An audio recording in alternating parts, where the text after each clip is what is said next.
ಮುಳ್ಕೂರು ಗ್ರಾಮ ಪಂಚಾಯತ್ ವ್ಯಾಪ್ತಿಯ ಪೊಸ್ರಾಲ್ ಮುಲ್ಲಗುಡ್ಡೆ ಗಾಂದಡ್ಪು ದೇವಸ್ಥಾನಕ್ಕೆ ಹೋಗುವ ರಸ್ತೆಯ ಪಕ್ಕದಲ್ಲೇ ನೀರಿನ ಪೈಪ್ಲೈನ್ ಒಡೆದು ಹೋಗಿದ್ದು ದಿನವಿಡೀ ಅಪಾರ ಪ್ರಮಾಣದಲ್ಲಿ ನೀರು ಪೋಲಾಗಿ ಕೃತಕ ಕೆರೆ ನಿರ್ಮಾಣವಾಗಿದೆ. ಜುಲೈ ತಿಂಗಳಿಂದ ಈ ಭಾಗದಲ್ಲಿ ನೀರು ಪೋಲಾಗುತ್ತಿದ್ದು ಈ ಭಾಗದ ಬಹುತೇಕ ಮನೆಗಳಿಗೆ ನೀರು ಪೂರೈಕೆ ಇಲ್ಲದಂತಾಗಿದೆ. ಈ ಬಗ್ಗೆ ಜನಪ್ರತಿನಿಧಿಗಳಿಗೆ ಹಾಗೂ ಗ್ರಾಮ ಪಂಚಾಯತಿಗೆ ಹಲವು ಬಾರಿ ಮನವಿ ಸಲ್ಲಿಸಿದ್ರೂ ಯಾವುದೇ ಸ್ಪಂದನೆ ದೊರೆತಿಲ್ಲ.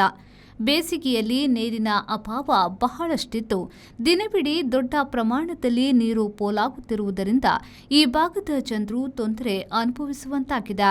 ಗ್ರಾಮದಲ್ಲಿ ನೀರಿನ ಅಭಾವ ಕಂಡುಬಂದರೂ ಇಲ್ಲಿ ದಿನವಿಡೀ ನೀರು ವ್ಯಯವಾಗುತ್ತಿದೆ. ಕೂಡಲೇ ಗ್ರಾಮ ಪಂಚಾಯತ್ ಇದರ ಬಗ್ಗೆ ಗಮನ ಹರಿಸಿ ಸಮಸ್ಯೆಗೆ ಪರಿಹಾರ ನೀಡಬೇಕೆಂದು ಗ್ರಾಮಸ್ಥರ ಆಗ್ರಹ. ಮಳೆಗಾಲದ ಸಂದರ್ಭ ಕಾಂಕ್ರೀಟ್ ರಸ್ತೆಯ ನೀರಿನ ಪೈಪ್ಲೈನ್ ಒಡೆದು ಹೋಗಿದ್ದು ಅಪಾರ ಪ್ರಮಾಣದಲ್ಲಿ ನೀರು ಹಾಳಾಗುತ್ತಿದೆ. ಇದರ ಬಗ್ಗೆ ಜನಪ್ರತಿನಿಧಿಗಳಿಗೆ ಹಾಗೂ ಗ್ರಾಮ ಪಂಚಾಯತಿಗೆ ಹಲವು ಬಾರಿ ಮನವಿಯನ್ನ ಸಲ್ಲಿಸಿದ್ರೂ ಯಾವುದೇ ಪ್ರಯೋಜನವಾಗಿಲ್ಲ. ಈ ಭಾಗದಲ್ಲಿ ಅನೇಕ ಮನೆಗಳಿದ್ದು ನೀರಿನ ಸಮಸ್ಯೆ ಉಂಟಾಗಿದೆ.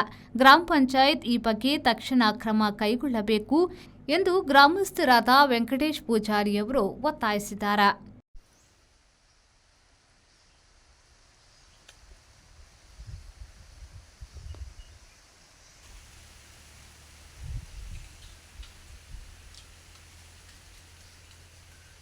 ಕಳೆದ ಜೂನ್ನಿಂದ ಬಹುಶಃ ಇಲ್ಲಿ ಒಂದು ರಸ್ತೆಯಲ್ಲಿ ನೀರು ಹೋಗ್ತಾ ಉಂಟು.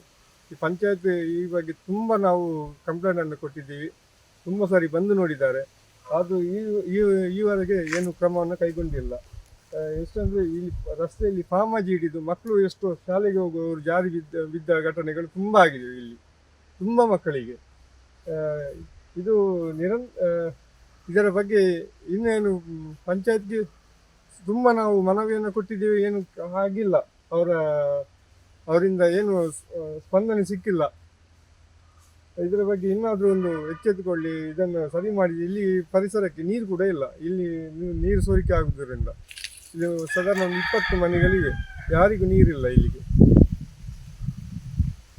ಇದನ್ನು ಆದಷ್ಟು ಬೇಗ ಇದಕ್ಕೆ ಪರಿಹಾರವನ್ನು ಪಂಚಾಯತ್ನಿಂದ ಕೊಡಬೇಕಾಗಿ ನಾವು ಈ ಮೂಲಕ ವಿನಂತಿಯನ್ನು ಮಾಡ್ತಾ ಇದ್ದೇವೆ. ಸಾಕಷ್ಟು ಸಾರಿ ನಾವು ಮನವಿಯನ್ನು ಮಾಡಿದ್ದೇವೆ. ಅವರ ಹೇಳಿಕೆ ಮೇಲೆ PDO ತುಂಬ ಸಲ ಬಂದು ಹೋಗಿದ್ದಾರೆ. ತುಂಬ ಸಲ ಬಂದು ನೋಡಿ ವೀಕ್ಷಣೆ ಮಾಡಿ ಹೋದದ್ದಷ್ಟೇ, ಏನು ಕೆಲಸ ಆಗಿಲ್ಲ. ಬರುವಾಗ ನಾವು 1-2 ದಿನದೊಳಗೆ ಮಾಡಿಕೊಡ್ತೇವೆ ಅಂತ ಹೇಳಿ ಹೋದದ್ದಷ್ಟೇ. ಅವರು ಹೋದದ್ದಷ್ಟೇ, ಕೆಲಸ ಇನ್ನೂ ಆಗಿಲ್ಲ. KM Khaleel, V4 news, Karkala.